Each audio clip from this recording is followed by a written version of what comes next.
For more debates, updates and bonus content, sign up at thebigconversation.show. I approach this in two ways. The first one is your comment that secularism is collapsing. And one can analyse the defects in atheism and where it leads to and the millions of people that died in the last century. But coming over to the other side, what you're saying, Justin, you see, I am a scientist. And one of the fascinating things is that science is a direct legacy of the Judeo-Christian tradition. You were saying we're all scientists now and all this is... No, it is not. And let's start absolutely basic. In the beginning, God created the heavens and the earth. Hebrew Bible, written millennia ago, knew there was a beginning.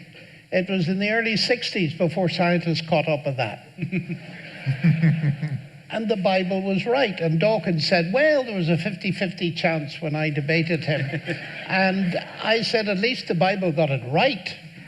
But more seriously than that, you see, the fact that I'm a mathematician and interested in science, just think about that. The fact that mathematics can describe what goes on in the universe is a matter of huge wonder. Einstein once said the only incomprehensible thing about the universe is that it is comprehensible. And he saw the problem. Why does it work? Well, it's not an incomprehensible thing if you start from the idea that there's an intelligent God who made us in his image, and therefore we can do science. And that's exactly what the early pioneers of modern science, starting with Galileo and Kepler and Newton and so on and so forth, they were all believers in God.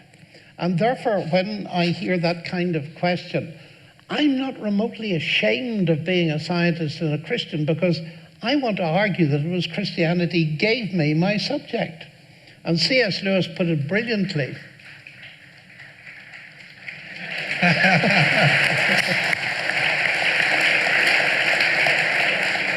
I'm glad you understood it in the end.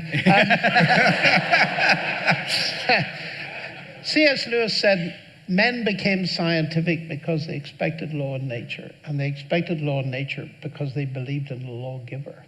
And I think we're getting to the stage now where serious atheist thinkers are beginning to re-examine the kind of naturalism that reduces everything to physics and chemistry. And one of them lives in New York. His name is Thomas Nagel.